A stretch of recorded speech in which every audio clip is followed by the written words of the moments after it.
bonjour à tous, mon nom est François Letarte et bienvenue sur ma chaîne JDR D30, une chaîne consacrée aux jeux de rôle sur table, alors une vie de rôliste. Et ouais, je vais vous faire un bilan jeu de rôle jeunesse, je vais essayer d'être bref, mais j'ai fait 4 parties cette semaine.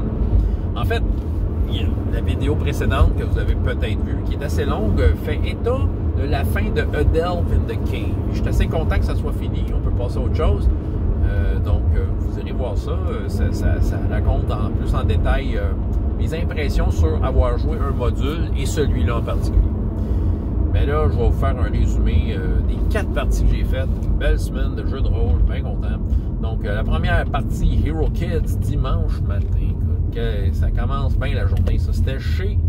En fait, c'était chez Andréane et Sébastien. Donc, peut-être que sur YouTube, vous les connaissez sous le nom de Jasage de jeux de rôle et elle, sa chaîne La Folle. Donc, oui, je leur ai proposé de faire du Hero Kids. D'ailleurs, je vais essayer de dispenser de mettre le lien, mais Sébastien a fait un résumé de la partie d'Hero Kids avec du détail. Fait que ça vous tente d'aller voir, c'est ça, avec du détail, qu'est-ce qui s'est passé. Allez voir sa vidéo. Je vous invite à vous abonner à sa chaîne si ce n'est pas déjà fait. Donc, voilà. Mais ça a été très agréable. J'ai amené ma fille avec moi. Le but de tout ça, de l'exercice, c'est qu'Andréane cherchait à essayer des jeux de rôle pour son fils. C'est ça. Elle voulait un jeu de rôle, entre autres, qu'il n'y avait pas trop de trucs à lire. Fait que Hero Kids, c'est sûr que je voyais ça, c'était intéressant. Puis, tu sais, quand tu veux de l'action, c'est Hero Kids. T'sais, Hero Kids, tu vas pas dans le flafla, puis dans le lore. Puis, wow, et les modules, ils vont. Moi, je coupe là-dedans. Ils veulent d'action. C'est où ça se passe? Ils sont où les bébites? Ils sont où les trésors? Puis, sérieusement, ça marche. Écoute, ça fait 10 ans que je fais du Hero Kids, je me suis toujours pas tanné. J'ai toujours du plaisir à faire ce jeu-là. J'ai été d'une aventure de mon cru, inspiré de cartes. J'ai pris un set de cartes d'un des aventures, puis j'ai comme juste réinventé ce qu'il y avait là-dedans. Petite intrigue avec des araignées. Il fallait qu'ils cherchent le sceptre araignée parce qu'il y avait plein d'araignées dans le coin qui dérangeaient les fermiers. Fait que, qu'est-ce qui se passait? Ils ont su qu'il y avait un culte de gobelins qui priaient les araignées. Donc, ils sont allés se débarrasser de tout ça, reprendre le sceptre et tout ça. Il y avait toutes sortes de choses qui se passaient. Des araignées avec des pattes en métal qui avaient besoin des pattes pour ouvrir une des portes qui menait vers une pièce, qui avait le sol couvert par une couverture. Hein? En dessous, il y a des toiles d'araignée, une fosse. Probablement que les pauvres personnes qui ne savaient pas tombent dans la fosse et deviennent le snack des araignées. C'est là-dedans qu'ils ont trouvé des trésors, probablement d'anciennes victimes. Ils ont trouvé l'œuf en pierre de la reine araignée qu'ils n'ont pas pu enlever de là. Mais ils ont vu les gobelins qui essayaient de la faire revenir et essayer d'ouvrir le coffre par la magie. Mais ce qu'ils n'ont pas catché, c'est que ça prenait une clé que les personnages avaient trouvée. Cette clé-là menait au sceptre. Fait que là, les personnages joueurs à la fin, avec le sceptre en main, contrôlaient les araignées, leur disaient non, attaquez les gobelins à la place, ils sont méchants. Et c'est comme ça que ça s'est fini. Good, du gros fun. Moi, j'ai l'impression que la personne concernée, le petit garçon, j'ai l'impression qu'il aimait ça. Je pense qu'il suivait, il embarquait, il y avait un certain enthousiasme à jouer à ça. Il y avait sa grande sœur qui participait bien. Il y avait les deux petits-enfants de Sébastien, je veux dire, ces deux plus jeunes, là, ils ont 2-3 ans, c'est ça. Ils étaient autour de la table et ils participaient un peu, ben, le plus petit non, là, mais c'est sûr qu'il regardait un écran, mais au moins il était tranquille, je pense que c'était... Il participait d'une certaine façon, il était là, c'est ça. Puis Andréane, Sébastien était là, ma fille, joueuse d'expérience d'Hero Kids, qui voulait absolument prendre son personnage de sa game que je fais avec... les autres petits-enfants du village, entre autres des enfants de Radburger, de Danny. Mais elle a ressorti son personnage qui fait plein d'affaires. Elle a monté comme en niveau, si on veut. Fait qu'elle roule plus de dés des affaires, elle a plus de pouvoirs différents. Mais ça m'a permis, en fait, ça m'a permis de voir quelque chose, cette game-là. Ça m'a permis, puis je m'en doutais, mais ça m'a permis de le voir en pratique. À quel point que ce jeu-là n'est pas débalancé. Veut dire, si tu as un personnage qui a plein d'affaires de plus, ouais, ok, tu as un avantage, mais pas tant plus. Veut dire, c'est ça qui arrive. Tu sais, dans son cas, elle fait des affaires plus variées. Elle peut faire une affaire par tour. Veut dire, au pire, elle fait telle affaire, tel tour, puis le tour d'après, elle fait quoi de différent? C'est juste qu'elle va être plus de variété. Oui, elle roule plus de dés parce qu'elle a augmenté certaines de ses caractéristiques, ce qui lui donne beaucoup plus de chance. Mais des D6, ça peut t'enrouler des 1 dans ta face. T'sais. Fait que dans le fond, oui, elle était meilleure, mais ça n'enlevait pas, si tu veux, l'efficacité des autres. Ce que j'ai trouvé très bien. Fait que j'étais bien content de ma partie, en souhaitant que ça convienne pour le garçon Andréane. Ils font leur choix, Mais moi, en tout cas, je suis sorti de là, le cœur léger, comme d'habitude, passé Hero Kids. Voilà. L'après-midi, Donjons et Dragons 5e édition. On est parti avec mon fils et ses petits amis de l'école qui, l'épée de la princesse vampire, voulait l'essayer. La joueuse, elle, voulait l'essayer. C'est ça. Puis, ils s'en sont pris à des espèces de voyous qui font un peu la loi dans le village, où ce qui était un village frontalier. Je me souviens plus du nom que j'ai donné. Puis c'est un village frontalier dans le royaume de Quilven, mais qui est à la limite du Minnescora, le royaume qu'on avait inventé dans cette gang-là, tout sur RPGS. Fait qu'il y a beaucoup de commerce qui se passe là. Mais il y a quand même des voyous mafieux qui demandent des hauts tributs. Il y a un marchand là, qui intervient pas trop, parce que ses affaires vont bien, donne un tribut aux voyous, mais il y a une... C'est ça, après que les joueurs aient comme fait la passe à certains des voyous pour dire « Nous sommes des héros », et qu'ils ont vu ce que l'épée faisait, la joueuse du moins a gagné des points de vie temporaires, mais ce qu'elle sait pas, là, c'est que l'épée prend possession d'elle tranquillement, pas vite. Ils vont peut-être la prendre bientôt, c'est un peu la quête présentement, ils veulent savoir que c'est quoi cette épée-là, qu'est-ce qu'elle fait pour de vrai. Fait que là, le marchand leur a proposé, écoutez, vous pouvez peut-être aller montrer qu'ils sont les plus forts, vous pourriez être les shérifs de la ville, si vous voulez, t'sais. Il leur a proposé des affaires, pour compte des renseignements et des renseignements intéressants puis tout ça, fait qu'ils ont accepté la mission d'aller faire le ménage. Ce qu'ils ont appris par exemple du marchand, c'est qu'il fait affaire en fait, il doit payer aussi il travaille pour des forces secrètes qui dirigent le Minnescora, le royaume qu'on a inventé.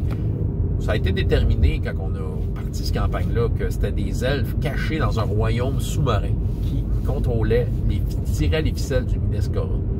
Puis, ce gars-là, marchand, il fait du commerce, puis, entre autres, il reçoit des ordres d'eux autres sur point de vue commerce, tout ça. Fait que la joueuse vient de là, tu sais, avec son elfe, puis il y a un peu une partie d'intrigue qui tourne autour du fait qu'elle vient de là. Fait que c'est sûr que ça l'intéressait, puis tout ça.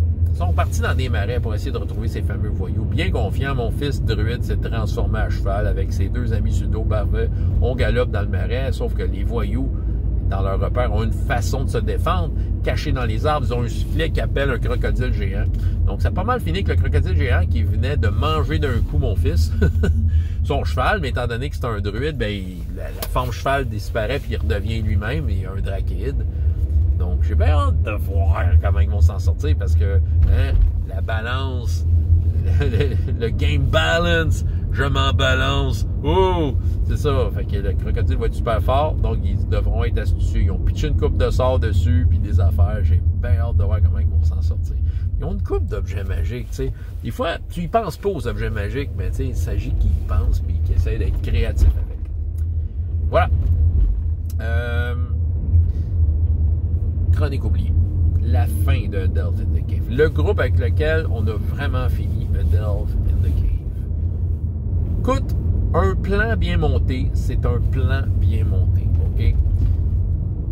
Dans l'agenda de l'adversité, dire le sorcier voulait comme faire dissoudre le restant de Brin-Brenin, le protecteur du village, pour pouvoir laisser rentrer. Ben, en fait, dans son cas, c'est de faire en sorte que le dragon noir soit pris au piège pour de vrai, que la personne qui prend le dragon noir, le fantôme du joueur nécromancien du groupe, prenne vraiment possession du dragon noir et de sa puissance et qui transfère ça en fait dans un maître supérieur. Ils ont découvert qu'il y avait quelqu'un, un nom qui est sorti l'an passé, puis qui revient une fois de temps en temps, quelqu'un qui tire les ficelles d'en haut. On aime ça, les ficelles qui tirent, ça fait une couple de fois que je le dis. Puis c'est ça. Fait que c'est sûr qu'eux autres, la plupart s'en vont tous en secondaire 5. D'après moi, ça va être, il faut aller battre ce gros boss-là l'année prochaine. Je me prépare mentalement s'ils reviennent, évidemment. Donc, mais sauf que c'était tout ça qui était prévu. Puis sérieusement, s'il réussissait à faire son affaire, il s'agissait juste qu'il fasse une initiative, tout ça, juste bien placé, puis voilà, il réussissait. Puis les joueurs étaient dans la merde, puis tout ça, puis probablement que les méchants gagnaient, ce qui changeait beaucoup la face. Et non, les gentils ont gagné parce que leur plan était sa coche. C'était quoi le plan? Une diversion. C'est parce que, justement, le joueur nécromancien est le clone d'un ancien méchant qui était le maître du magicien qui était là. Et aussi les elfes des ombres, du monde cosmique le reconnaissait, ce personnage-là, ce qui était un atout pas mal intéressant. Donc, ils ont décidé d'utiliser ça. Il y avait une elfe des ombres de leur côté. Ils ont fait le truc de, on amène un mort, ils ont pris un joueur qui jouait le mort, un corps, nous avons arrêté les malfrats, tout ça, pour y détourner son attention. Puis ça a pas mal bien marché, mis à part quelques affaires qu'ils ont fait suer d'une petite goutte dans le front. Mais je pense que ça a été bien exécuté. Parce que le joueur, comme le paladin du groupe, a dans ses capacités débloqué de quoi d'assez cheaté. Mais ça, c'est chronique oubliée. Quand tu arrives avec des capacités de niveau 5, ça y va au toast. Ce qui fait qu'il a débloqué une affaire. Je me souviens plus ça comment ça s'appelle. Je pense que ça s'appelle charge. Écoute, c'est genre le charger! Quand tu fais ça, c'est qu'en fait, tout le monde fait un move. Côté d'un des côtés, c'est ça, puis après ça, ça pète la gueule à l'ennemi.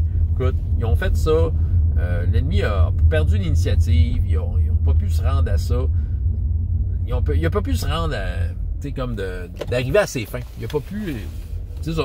Bref, je suis sans mots, mais ça a été un massacre total.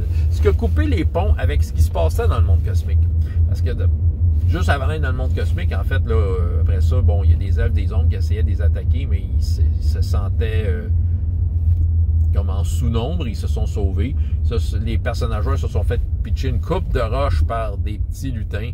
Mais les petits lutins se sont poussés aussi, là, parce qu'ils avaient peur de se faire massacrer, parce qu'une coupe d'entre eux se sont fait massacrer.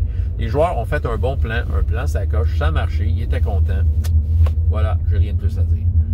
Mais dans le monde cosmique, c'est ça qui arrive. Là, dans le monde cosmique, il y avait le dragon noir, le dieu dragon noir pris en possession par le fantôme du méchant dont le personnage est le clone. Puis la joueuse elfe qui est morte la semaine passée, soit le temps passant, a essayé d'enlever une bague au fantôme, c'est la bague qu'il possédait. La bague flottait dans le monde cosmique. La joueuse est morte. J'ai dit, hey, cette semaine, ça te tente-tu de jouer un dragon? Fait que j'ai sorti une feuille de dragon noir. Puis j'ai inventé une fiche j'ai pris une fiche de liche, en fait, pour l'autre. Puis, OK. En termes de chiffres, la liche perdait. Sauf si la liche ramassait la bague. Et la liche l'est faite contrôler par le joueur dont il est le clone pour dire, OK, je joue le méchant. C'est sûr qu'il est, méta. Il voulait pas que son méchant gagne, mais il dit, je vais jouer méchant. Fait qu'il était fair avec les dés. Il poussait pas sa loque pour comme vraiment planter le dragon noir parce qu'il voyait l'intérêt que le dragon noir gagne cet échange-là. Mais quand même, il a été fair. Il a réussi à pogner la bague. OK? Puis sérieusement, c'est là que j'ai senti que wow, les méchants vont gagner. Sauf que le joueur, le prêtre du groupe, j'avais donné une carte dans sa manche, comme un joker à utiliser à un moment donné. Fait une couple de séances. OK? Il y a dans son équipement, depuis le début, il y a les textes sacrés. Des fois, j'y référais, mais je me disais, des fois, tu as des réponses par rapport à ce qui se passe là. Ça a un lien avec le fait que tu es en mission dans ce coin-là. À un moment donné, j'ai dit, écoute, il y a de quoi dans les textes que tu as lus. Je pense que tu apprends un jet de dés super bon, un vin naturel. J'ai donné, regarde, check tes textes sacrés. Là. Il te raconte quelque chose. OK? Ton texte sacré te raconte quelque chose de très, très lucide sur ce qui se passe présentement. Et tu vas me dire c'est quoi.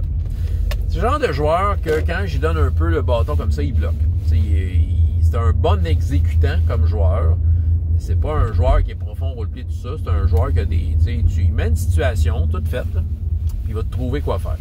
Mais quand tu arrives en mode création avec lui, il bloque un peu. Fait que ça a pris une couple de semaines. Sauf que là, j'ai dit, là, c'est le temps de sortir ton texte sacré. Ben, je voyais que les joueurs allaient perdre. Je voulais pas lui donner d'idées. Je voulais que ça vienne de lui. C'était ça son privilège. Invente, oui, de toi. Puis il a fait un move assez wise. Il a dit, hey, oui, j'ai lu ça. J'ai vu cet affrontement-là dans les prévisions, dans une, comment je pourrais dire, il avait prévu, c'était comme une prophétie, comme de quoi qui racontait cet enchaînement-là, que justement, l'issue était que la liche allait gagner, tu sais. Fait que je fais intervention divine pour arrêter la liche. Bon, même si lui, il n'était pas dans le monde cosmique en tant que tel, ça va brosser. Même si lui n'était pas dans le monde cosmique en tant que tel, le voile était tellement mince, puis, tu sais, c'est un privilège de texte sacré, fait que j'ai dit, OK, parfait. Il a fait rater un jet pour posséder le dragon à la liche. Le dragon est arrivé, il est allé flamber le gars, dans le monde cosmique. Il n'était pas tout à fait mort, sauf qu'avec le magicien qu'ils ont massacré dans la caverne, le groupe, tout ça, ça a comme coupé les liens. Fait que, sa raison d'être dans le monde cosmique, qui faisait partie du rituel, est comme là. Et le cordon ombilical était coupé, fait que c'est ça. Puis en arrière, je faisais la voix du méchant Mesli, le grand, les ficelles, qui encourageait je sais pas comment l'appeler, il s'appelle Reichten, je vais vous donner le nom. Il encourageait Reichten à prendre le dragon, mais là, il s'est dit « Tu m'as déçu, apprenti ». Puis là, il se sentait abandonné, ce qui fait qu'il a carrément perdu. C'était échec et mat. Le dragon noir a gagné. C'est ça. Fait que le dragon noir, dans leur cas, j'ai décidé, dans toutes les causes où j'apparaissais, que c'était la fin du dragon noir. OK? Il a réalisé qu'il était le dernier des anciens dieux, puis que son temps était révolu, il devait s'en aller. Oh, ça a été quelque chose. Celle-là, aujourd'hui, ma gang d'enthousiastes, qui amène 2 invités depuis 2 semaines. On va essayer de les embarquer la semaine prochaine, c'est ça. Bon. Eux autres, aussi, c'était la même affaire. Ils étaient plus dans le monde cosmique, puis essayer d'aider le dieu dragon noir. Et la sorcière qui était dans la tête du demi-orc samouraï était sortie et essayait de prendre possession d'un corps. Sauf que là, tous ceux qui ont touché aux objets sacrés de Bryn Brenin, il y en a un qui avait un casque, j'ai mis un casque, un collier et la fameuse épée qui a apparu dans toutes les aventures.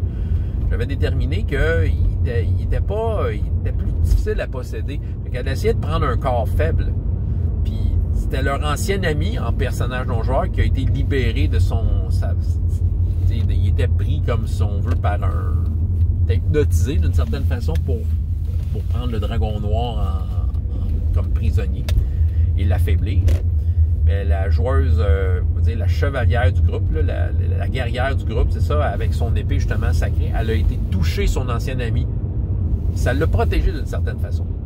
Ça l'a donné l'avantage au personnage. La sorcière, par tous les moyens, essayait de posséder un corps pour pouvoir aller prendre le livre et pouvoir faire le rituel pour tuer le dragon noir. Ça aurait pu marcher, mais j'avoue qu'un ennemi contre plusieurs joueurs motivés et créatifs, ça faisait en sorte qu'elle avait de la misère. Il faut dire qu'elle a fait des initiatives, puis elle roulait des 1 naturels. Puis j'ai une petite règle maison des 1 naturels, étant donné que je fais le ping-pong à la grande, c'est qu'en fait, mettons, si tu fais un 20 naturel sur ton initiative, je partage ça, de toute façon, je vais en reparler de ces règles-là. Si tu fais un 20 naturel sur ton initiative, en fait, tu peux faire 2 moves offensifs avant de passer la balle à l'autre.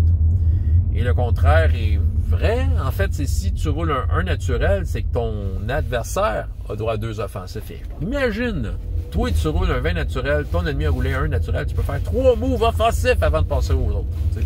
Je trouve que c'est le fun, c'est assez dynamique comme affaire. Ils sont très, très motivés. Je vais les récompenser, il faut que je revienne avec de quoi, mais les Dragons Noirs les a récompensés. La même chose, le Dragon Noir, lui, il s'en va. Il est en train de mourir, il se dissoudre en étoile, mais sauf que ça faisait comme un drain. Il était dans un genre de navire à moitié pété. Il fallait qu'il s'aille dans la bonne partie du navire pour pas subir les effets du monde cosmique. Puis il y en a qui ont bravé les effets du monde cosmique parce que la partie pétée se trouvait là où il y avait le gouvernail, puis il voulait pas comme justement crasher le navire. Fait que tu sais, encore une fois, travail d'équipe, réfléchir. Moi je fais ça, je prends une corde, il y en a un, je mets mon casque sacré, tout ça. Ils s'en sont sortis, sérieusement, ils s'en sont sortis. Puis ils ont fait faire des gros jets de dés. Ils ont fait de quoi de drôle, ils ont dit « Ah, le pouvoir de l'amitié! » Ils se sont mis dans la salle à se prendre dans la main et à faire une ronde. C'était tellement beau et émouvant que je les ai tous donné un D30. Faut croire que faut dire que ça aidait un peu pour les jets presque impossibles. Ce qui fait que là, dans les deux cas, en fait, leur cas et l'autre gang de chroniques oubliées qui ont fini avec Delvin the Cave et le Dragon Noir, dans les deux cas, ils reçoivent entre autres en cadeau un ancien temple du Dragon Noir qui dit « Je vous dis, c'est où? Je vous le donne. » On va voir ce qui arrive parce que le temple, évidemment, il a été abandonné. Donc, il va peut-être falloir qu'ils fassent du ménage. Enlever les toiles d'araignée, mais pas des petites araignées. Là. Sortir les rats, mais pas des petits rats. Là. Et peut-être autre chose. On va voir. C'était mon bilan du jour. François Letarte, JDR de 30. Et jusqu'à la prochaine fois, il y a autant de plaisir dans la vie que dans les jeux. Au revoir.